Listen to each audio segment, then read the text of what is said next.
if you find yourself at a roadblock, there's going to be a way around it. It's just try to think from a consumer's point of view.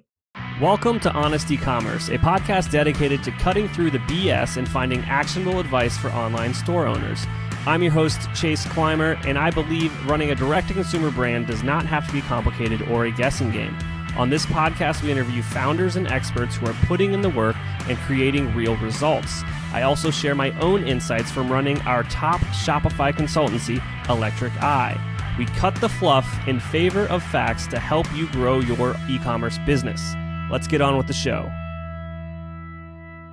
Hey everybody, welcome back to another episode of Honest E-commerce. I'm your host, Chase Clymer, and today I'm welcoming to the show a guest I'm super excited to have here. We already got started talking and we had to stop ourselves because we were just having so much fun. Welcoming to the show, Suzanne Lerner. She is the co-founder and CEO of Michael Stars. This brand has been going since before I was born. She's seen this thing go through 3 decades. She's got an amazing story. Welcome to the show. How are you doing today? I am so fine, Chase. Thanks for having me. I'm really excited to be on and have a conversation. Absolutely. So I guess let's just go back to the beginning, to the founding of the brand. I think, honestly, just starting a brand back in the 80s is probably just a world of difference than what it's like today. So can you kind of tell us about the inception and how kind of things, quote unquote, got started? Sure. I actually think things could have been a lot easier in those days. I had an independent showroom. Started my career traveling around the world and ended up getting involved with an Indian woman in New Delhi and started a little clothing company. Moved it to LA, and within a year and a half, I was out of business. So I'd already found myself in the fashion industry. So I got a lot of different jobs, learned a lot from every job I was in. And in 1983, opened up a wholesale sales repping showroom. And in 1986, I had this little showroom, and this very cute guy walked in the door with a South African accent, and he had these screen printed T-shirts, and he said it was called Michael Stars. And within 4 days, we were on our first date. Within 10 days after, I was repping his line, and obviously very involved in the merchandising. And that's kind of how we started. They were just unisex blanks, which I know everybody's starting out in the business now. There's so many direct-to-consumer sites that have that. And that's how we started out. They just took off. It was insane. Buyers just walked by my little showroom and we just flew. And within a couple of years, things got tough. So we started doing garment dyed T-shirts that did not have screen prints on them. And that's how we started. And we kind of created the one size T-shirt for women. That's amazing. It's kind of just life is serendipitous, and the people that you meet along the way can really make a large impact on your life. I believe the guy you met in your showroom made a larger impact on yours, right? Yeah, Michael Cohen. We were married. He passed away 6 years ago, but we were married for over 30 years, and we lived and breathed the company. I mean, basically, we kind of talked about it. If we were not into 3 ways, but that was like the third person in our bed every night that we constantly talked about it, and wherever we went. We used to do screen prints. We had a second home in Mykonos, Greece, and we used to sit there and be on the beach looking at screen prints. I would always have whatever dining room table house I was in. It was covered with colors, with color cards, because we were also known for our broad range of colors. At one point, we did 32 colors, which is crazy now. We do like 18 now. But it was our passion. And I think that's what drives your business. And as entrepreneurs, that's what you are. It's an amazing story. So I guess what like stands out to you kind of through the years of like how the landscape changed with having a retail fashion brand and kind of the rise of e-commerce? Yeah, we were early adopters. I think we're trying to still figure it out. I think it was the early 2000s, maybe 2001 or 2002. We started an e-com site. So we had it was a little business. Our big business was wholesale for many, many years. And then we started seeing the landscape changing. We weren't quick enough to get on new systems. We didn't, Shopify didn't exist. We went to Magento. We tried all different types of e-com sites. And then we ended up in Shopify about 4 years ago. But at that time, landscape had changed. People were going out of business. The specialty stores really couldn't afford the rent. The big department stores, basically you sold your soul. So we really cared about our specialty stores and we cared about our consumers. So over the years, we had 12 retail stores ourselves that we ran. But we began to see how the importance of e-com and influencer marketing was starting to happen, and not just Facebook, but you started seeing the opening rounds of Instagram and sites like that. So we decided to put more energy into e-com. We made it a mission. We got on Shopify a little over 3 years ago, which was a big process. And we got a new digital marketing company that reflected more of the consumer base that we had. We had a great one before, but it just didn't target our consumer as well as it could have. And we decided to invest in it. So I was my own VC. I invested some of my savings. I didn't want partners. I didn't want a bank. I didn't want anybody telling me what I wanted to do. So we grouped together as a team at Michael Stars, and we've been doing it together. Business has been steadily increasing. So along with that is inventory levels, how do we buy? What do we end up with in the end? But continuing to keep our wholesale business alive. And last year when the pandemic hit, it was obviously changed the whole landscape. And I stayed home instead of traveling. And we started making masks 1 week into the lockdown. And our business in April just blew up because we had masks, which we gave away half, and then other half we sold on our site. And we had a lot of work from home clothes, a lot of loungewear at the time. So we were perfectly positioned at that moment. We were always casual, but the customers just loved our product. So our business increased in 2020, 95% online. So it was a huge jump. So I invested in more marketing, more digital marketing. And our business was planned at a 35% increase this year. We are running year to date at 60. But it's a combination, it's the influencers, it's the authentic influencers who love our product that want to talk about us. I think it's what we've done for social impact and our philanthropy and activism, informing people of what's going on in the world and getting them to sign on to it. And then we have an amazing art director that started with us 3 years ago. So we retooled the site. Our images are our models are intersectional. Our imagery looks really fantastic. We included social media on our e-com site. So all in all, it just exponentially improved and customers found us. That's amazing. You shared so much, and there's 3 things that stand out to me, and I'll try to remember them in order. So the first one that you brought up was Shopify didn't exist, and then 4 years ago you made the transition, and it was a larger project than you necessarily anticipated. Can you share a little bit more about that? And kind of what I want to show the audience is when you get to a certain size, the switching cost is more than just like the cost per month of the server. Yeah, it's not just the server. It was Shopify itself. It was thinking about how are we going to rebrand it. It was all the work entailed to retool it completely and reskin it. We wanted a different look completely. We wanted it to be easier to shop. We wanted our imagery to be better. It all came hand in hand, and we couldn't use our old imagery because it didn't reflect our brand. And it impacted sales. So the nicer something looks online, the better. I mean, I still look through it, and all of a sudden I catch an image that I don't love that ended up on the site. And I just, quickly call people and say, you know what, let's switch out the image. So we do our best to really make sure the imagery reflects the brand. And that's a hard thing to do. You've got to find the right photographer who can do it. You got to decide if you're going to do flat shots of the product or you're going to do it with a model. We still do a lookbook 5 times a year, which is a heavy expense, but we love the way it looks on our site. We want our landing pages to look good. We want to really reflect who we are and the woman that we sell to. So yeah, it took a lot of work, and it's a lot of strategy and planning, and you better be there for the meetings. And when they tell you to be on calendar, you got to make a decision by a certain time. Sometimes that's hard to do because you don't know what to do, but you've got to go with your gut. A lot of it is just going with your beliefs. Who you really think your customer is. You can do all the data in the world and the statistics and look at a list track and, this is the age of our customers. But you've really got to know in your heart who it is.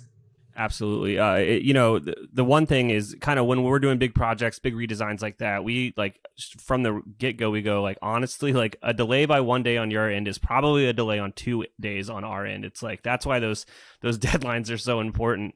Just because, we all want to get it done because you're putting so much effort into the thing. You want to see it work. Mm-hmm.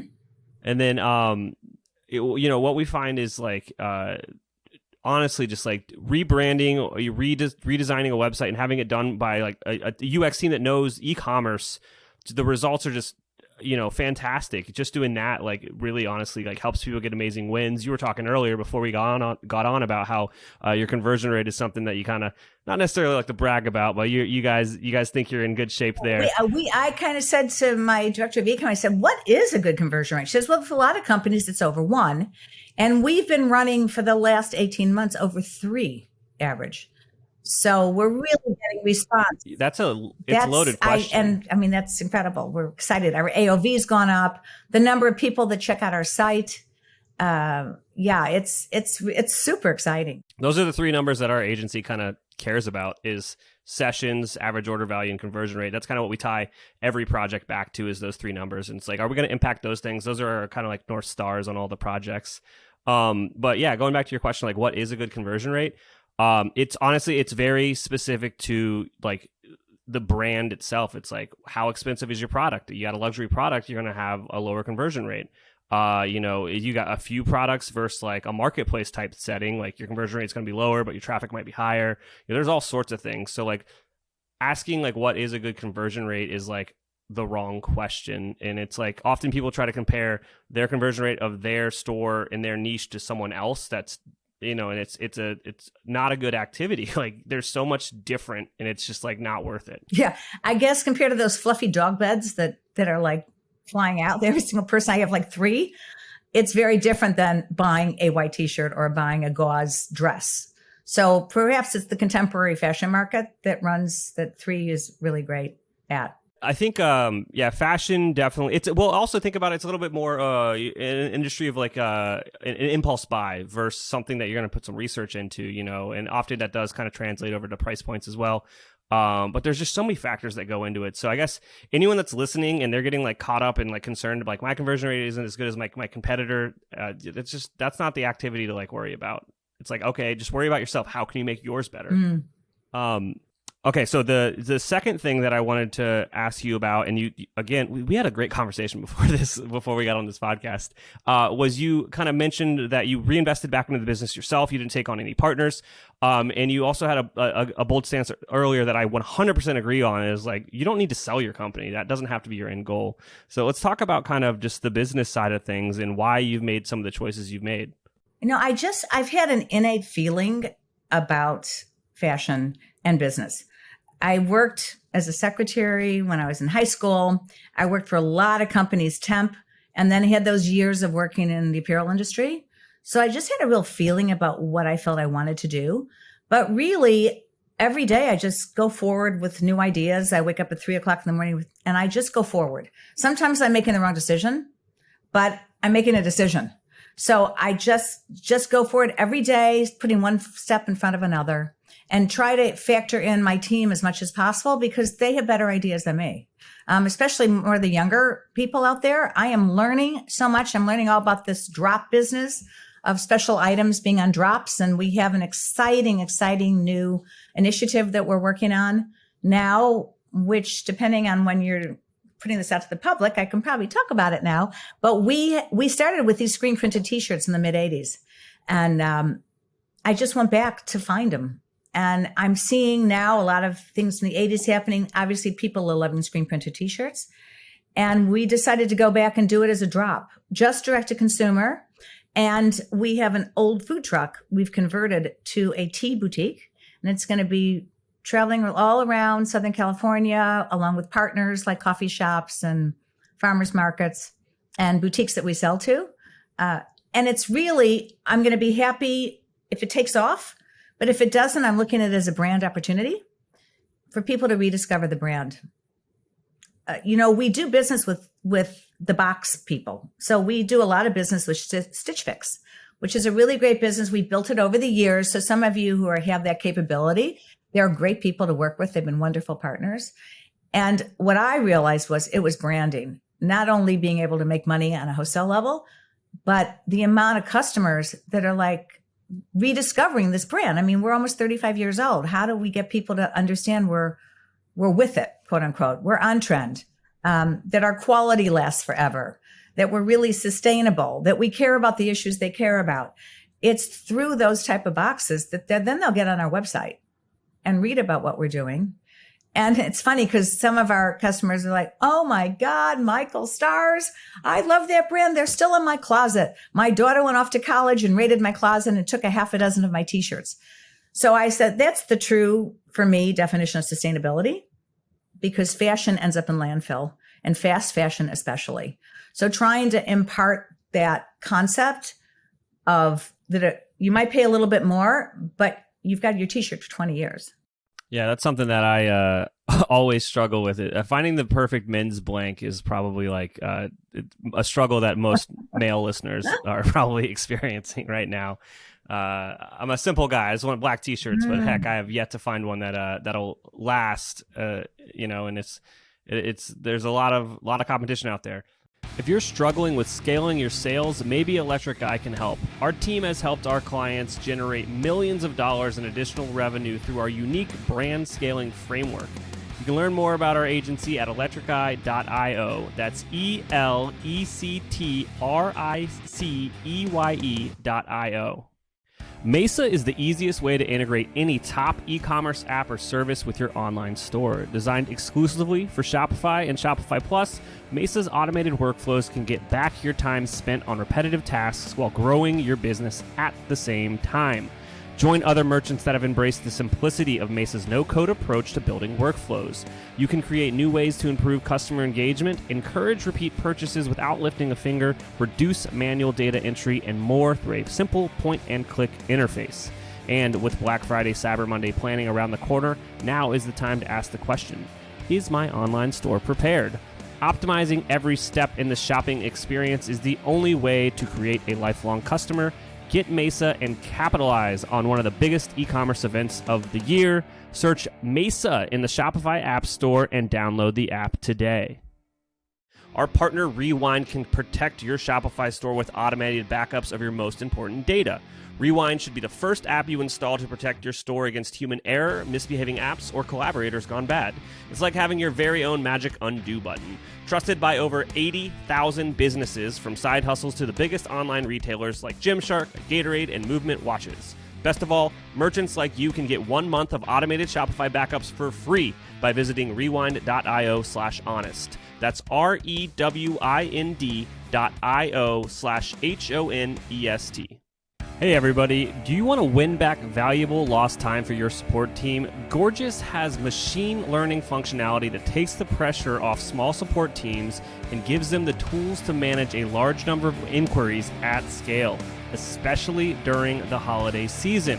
Gorgias combines all your different communication channels like email, SMS, social media, live chat, and even phone into one platform and gives you an organized view of all of your customer inquiries. Their powerful functionality can save your support team hours per day and makes managing customer orders a breeze. They have allowed online merchants to close tickets faster than ever with the help of pre-written responses integrated with customer data to increase the overall efficiency of customer support. Their built-in automations also free up time for support agents to give better answers to complex product-related questions, providing next-level support, which helps increase sales, brand loyalty, and recognition. Eric Brandholtz, the founder of Beard Brand, says, "We're a 7-figure business and we have essentially one person on customer support and experience. It's impossible to do it without tools like Gorgias to help us innovate." Learn how to level up your customer support by speaking to their team here. Visit gorgias.grsm.io/honest. That's gorgias.grsm.io/honest. Businesses are the most successful when they own their own data, customer relationships, and their growth. That's why more than 50,000 e-commerce brands, big and small, trust Klaviyo to deliver their ideal customer experience. Klaviyo is the ultimate e-commerce marketing platform for online brands of all kinds and all sizes. With email automation, SMS marketing, list growth tools, and more, you'll get everything you need to build strong relationships that keep your customers coming back. If you're tired of relying too heavily on paid advertising or third-party marketplaces for your sales success, you're not alone. It's time to take back control of the customer experience. More and more online businesses are moving to Klaviyo to grow higher value customer relationships through personalized email and SMS marketing, and the results are staggering. Ready to drive future sales and higher customer lifetime value with a marketing platform built for your long-term growth? You should get a free trial of Klaviyo over at klaviyo.com/honest. That's KLAVIYO.com/HONEST. And then the final thing that you said during that kind of long discussion was about the philanthropy, and we touched on it a little bit here, but I really want to highlight it now. So you guys have done an amazing thing over there, and the floor is yours. Let's talk about it now. Oh, well, we started a long time ago. I was always a political activist in high school. I did reverse busing back to a intersectional Black high school, and spent almost 5 years traveling around the world. So I met so many different people. I learned about so many different cultures and realized that we're all the same. It's just where we're born. And so when I came back, Michael and I talked about it. Well, this is actually well after I came back, but we talked about what we wanted to do to make a difference. So we thought about our customer base, which was women and young women. And so we wanted to reflect that. So we started funding Women Thrive, which was an organization that I was sitting on the board of that helped train women in advocacy around the world in the global South. We started working with Step Up, which was a mentoring organization. We worked with Joyful Heart, Mariska Hargitay's organization, about survivors of sexual trauma.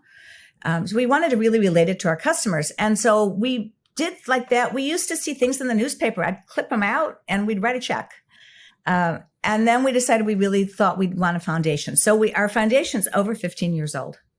And the goal is to reach these women and to help people understand it.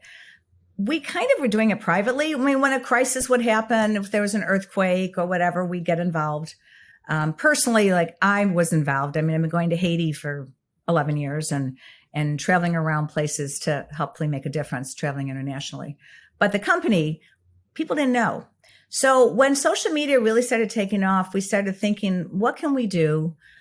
I have to say a couple of years back when there was problems with reproductive choice in Georgia, I had always really tried to be very nonpartisan because I believe in that. I really believe in bipartisanship. But I woke up again in the middle of the night and thought, I can't do this anymore. Myself as a person really cares about issues and cares about racial and gender equity, and that I couldn't keep silent on Michael Stars anymore.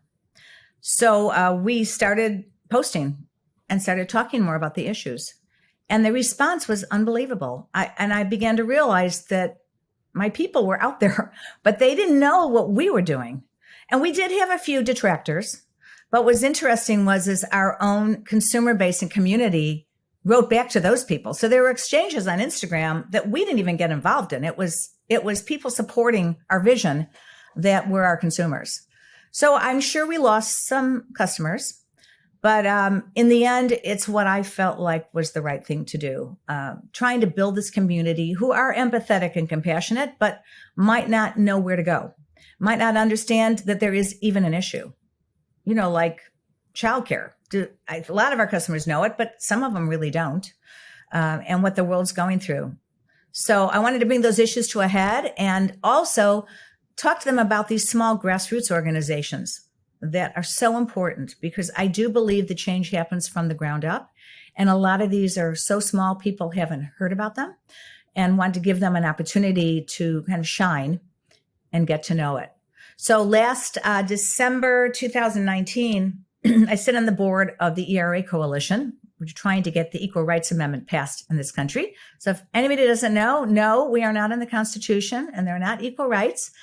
Gloria Steinem, the esteemed Gloria Steinem, and I talked and said, let's do something to support women of color building voter registration.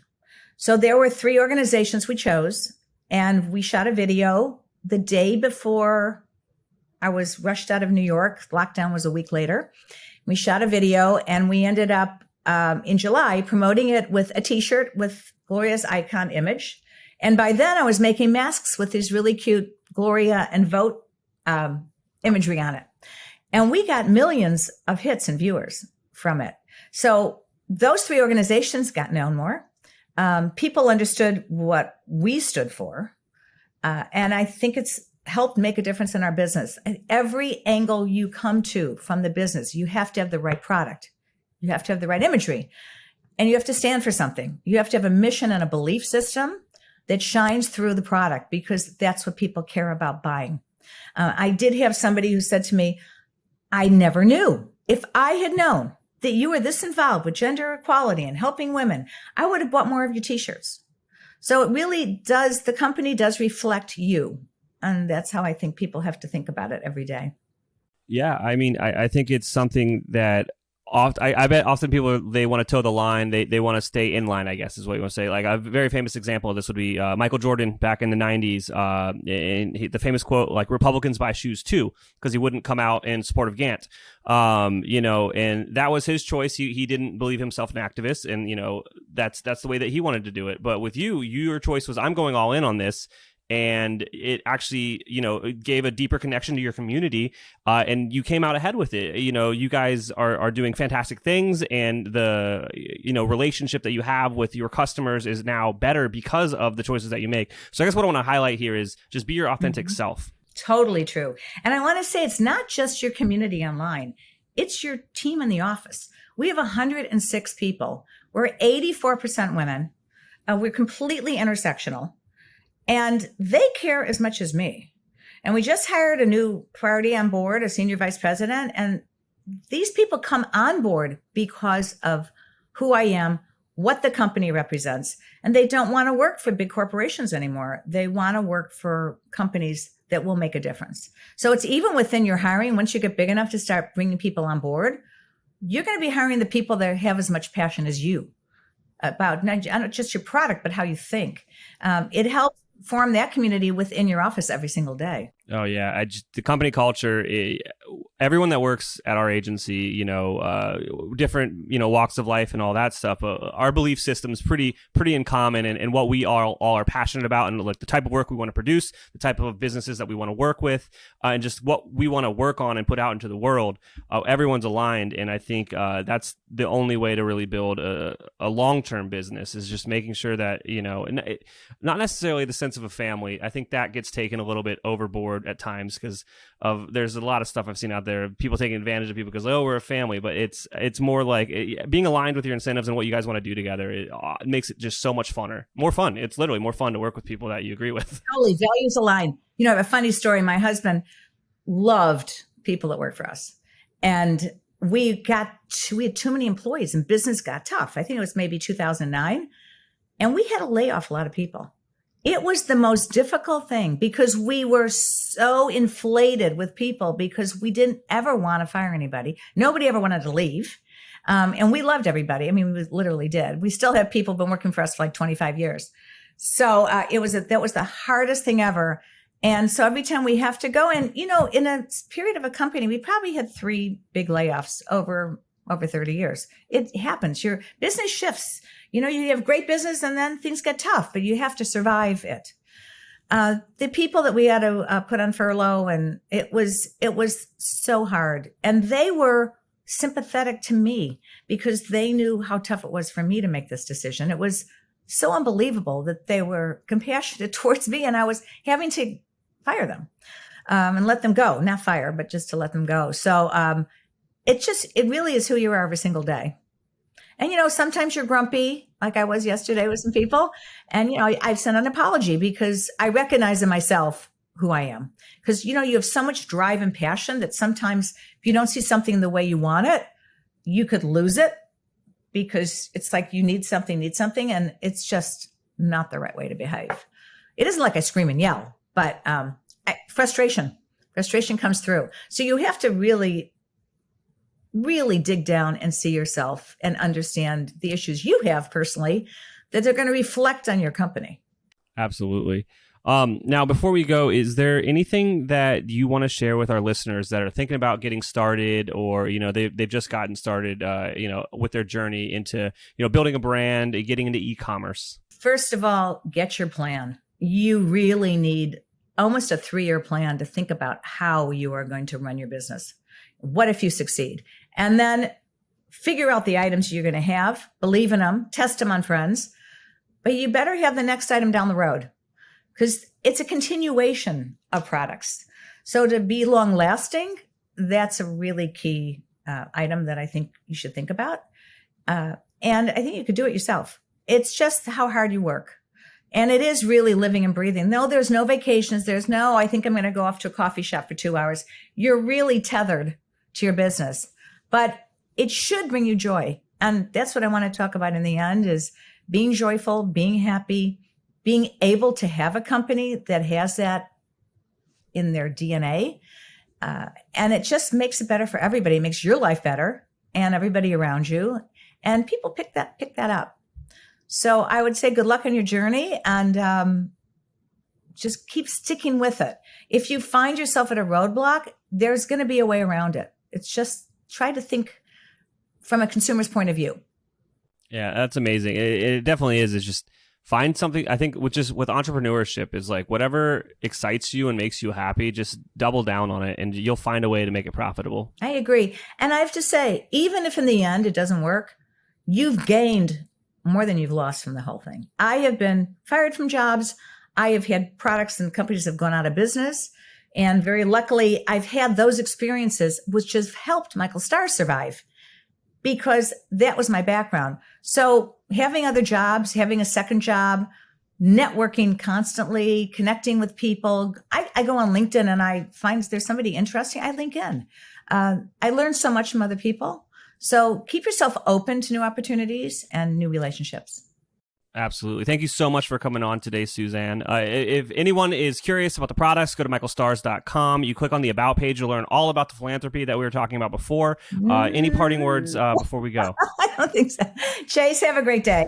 Thank you so much. Have a good day, everybody. All right. I can't thank our guests enough for coming on the show and sharing their knowledge and journey with us. We've got a lot to think about and potentially add into our own business. You can find all the links in the show notes. Make sure you head over to honestecommerce.co to check out all of the other amazing content that we have. Make sure you subscribe, leave a review, and obviously, if you're thinking about growing your business, check out our agency at electriceye.io. Until next time.